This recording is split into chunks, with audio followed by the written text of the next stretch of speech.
ஜீவா கிட்ட முத்து கேட்குறாங்க, யாரை பார்த்துட்டுங்க மேடம் நீங்கள் இவ்வளோ தூரம் பதட்டமாக வந்திருக்கீங்க அப்படின்னு சொல்லி கேட்குறாங்க. நான் யாரை பார்க்கக்கூடாதுன்னு நினச்சனோ அவங்கள தான் பார்த்துட்டு வந்திருக்கேன் அப்படின்னு சொல்கிறாங்க. யாருங்க மேடம் அப்படிங்கிற மாதிரி யோசிக்கிறாங்க. உங்களுக்கு தெரிஞ்சவங்க தான் அப்படின்னு சொல்கிறாங்க. எனக்கு தெரிஞ்சவங்க உங்களுக்கு பிடிக்காதவங்களா? எனக்கு ஒன்றுமே புரியலையே, எனக்கு கொஞ்ச நாள் தான் உங்களை தெரியும், நீங்கள் வேறு வெளிநாட்டிலேருந்துலாம் வந்திருக்கீங்க, யாராக இருக்கும், எனக்கு தெரிஞ்சவங்க யாருன்னு தெரியலையே அப்படின்னு சொல்கிறாங்க.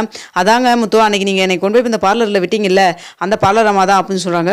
ஓ, அந்த பார்லர் அம்மாவா? ஆமாம், அவங்க உள்ளே தானே இருக்காங்க. ஆமாம், அவங்கள உங்களுக்கு பிடிக்காத, ஏன் என்னாச்சு உங்களுக்கு? அவங்களை ஏற்கனவே தெரியுமா, ஏதாவது பிரச்சனையா அப்படின்னு சொல்லி கேட்குறாங்க. நல்லா கேட்டீங்க போங்க, எனக்கு அவங்களுக்கு சுத்தமாகாது, அவங்க மூஞ்சிலே நான் திரும்ப முழிக்கூடாதுன்னு நினச்சேன் அப்படின்னு சொல்லிட்டு இருக்கிறாங்க. என்ன மேடம், நான் என்ன சொல்கிறீங்க எனக்கு ஒன்றுமே புரியலையே அப்படின்னு சொல்கிறாங்க. நீங்கள் என்ன சொல்கிறீங்கன்னு நான் தெரிஞ்சுக்கலாமா?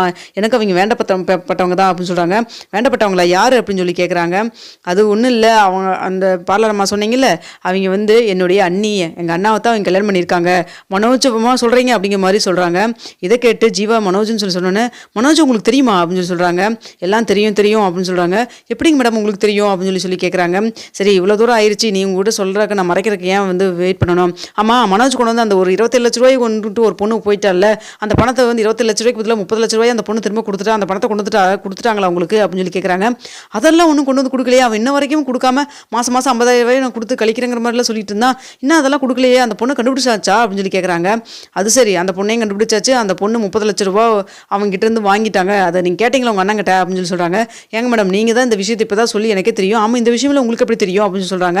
நீங்கள் அதெல்லாம் விடுங்க, நீங்கள் ஃபஸ்ட்டு போய் உங்கள் அண்ணா கிட்ட 30 லட்ச ரூபாயை கொடுத்துட்டாங்கல்ல, அந்த 30 லட்ச ரூபாய் எங்கன்னு போட்டு கேளுங்க, அதுக்கப்புறம் தெரியும் பாருங்க அப்படின்னு சொல்கிறாங்க. அப்போ யோசிக்கிறாங்க ஜீவா, இதுதான் நல்ல டைம், இந்த நம்ம முத்து வச்சு நம்ம அவனை ஏதாவது பழி வாங்கி ஆகணும் அப்படிங்கிற மாதிரி நினச்சிட்டு இருக்கிறாங்க.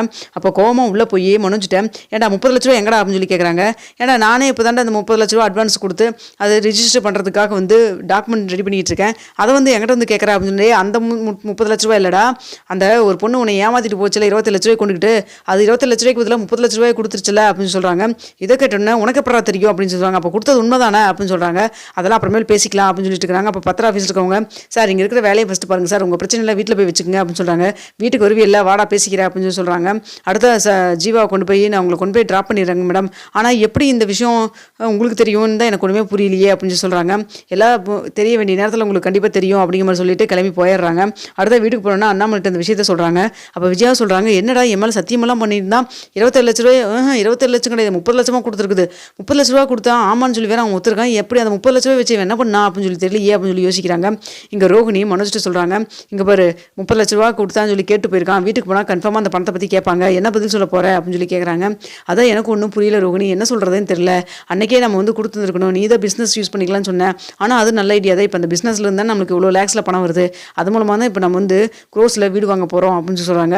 எல்லாம் சரிதான், இப்போ வீட்டில் போனால் கண்டிப்பாக அங்கிள் ஆண்டி எல்லாருமே கேட்பாங்க, அதை விட முத்து உன்னை விடவே மாட்டான், ஆரம்பத்துலேருந்து அவன் கேட்டுத்தான் இருக்கான், அதை ஏதாவது பேசி சமாளிக்கணும், வா போகலாம் அப்படின்னு சொல்லிட்டு மனோஜ் கூட்டிகிட்டு போகிறாங்க.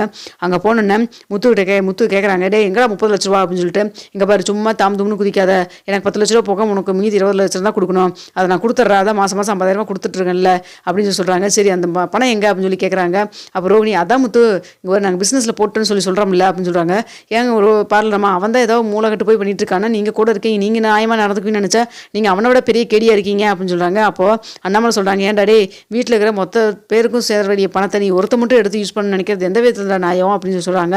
அப்போ விஜயா சொல்கிறாங்க, ஏன்டா என்கிட்ட எத்தனை தடவை பணம் வாங்கிட்டு போயிருப்பேன், எவ்வளோ தடவை என்கிட்ட நான் உனக்காக எல்லாம் பண்ணியிருப்பேன், என்கிட்ட கூட ஒரு வார்த்தை கூட இதை பற்றி நான் ஒன்றும் சொல்லல, பணம் வந்துட்டா நீ என்னை கூட மதிக்கிறது இல்லைடா, ஏற்கனவே அப்படி தான் அன்றைக்கி அப்படி தான் அந்த உங்கள் ஓனர் ஒருத்தர் சொல்கிறான்னு சொல்லிட்டு அந்த இதுக்கு நடிக்க சொன்னீங்களே, நடிக்க சொன்னது கூட எனக்கு 10,000 ரூபாய் நீயே கொடுக்குற மாதிரி சொன்னேன், கடைசியில் பார்த்தா ஒவ்வொருத்தவங்களுக்கும் அவர் பணம் கொடுத்துருந்துருக்காரு, அந்த பணத்தை கூட என்கிட்ட கொடுக்காம நீ ஏமாத்திட்டு இல்லைடா, பணம் வந்துட்டா நீயாவே இல்லைடா அப்படின்னு சொல்லிட்டு இருக்கிறாங்க. அப்போ அம்மா எங்கள் ஊர்மா நீ அப்படிலாம் நினைக்காதீங்கம்மா, எனக்கு எல்லா உலகத்துலேயும் ரொம்ப பிடிக்கிறது உங்களை தான் அப்படின்னு சொல்கிறாங்க. ஆமாண்டா, என் காதில் இப்படி தான் சொல்லி பூசிட்டு இருக்கிறேன், ஆனால் 30 லட்ச ரூபா வந்தப்போ ஒரு மூச்சு கூட என்கிட்ட உள்ளே இல்லைடா அப்படின்னு சொல்லிட்டு இருக்கிறாங்க. இங்கே பாருங்க உங்கள் பிரச்சனைலாம் அப்புறம் வச்சுக்கலாம், ஃபஸ்ட்டு பணத்தை கொடுறா அப்படின்னு சொல்கிறாங்க. அதான் பிஸ்னஸில் போட்டாச்சுன்னு சொல்லியாச்சுல்ல அப்படின்னு சொல்கிறாங்க.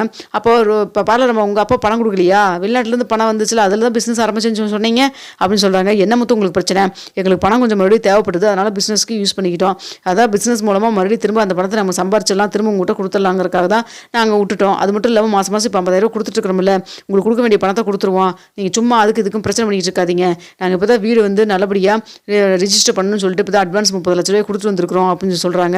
எங்கே பண்ணாலும் 30 லட்ச ரூபாங்கிறீங்களே, எனக்கு அதெல்லாம் தெரியாது, அப்போ எங்கள் பாருங்கப்பா மாதம் 50,000 ஆகாது, நான் மேலே வீடு இருக்கிற கூட கஷ்டப்பட்டுட்டு உட்காந்துருக்கேன், ஒழுங்காக பணத்தை கொடுக்க சொல்லுங்கப்பா முழு பணத்தை அப்படின்னு சொல்லி சொல்கிறாரு முத்து.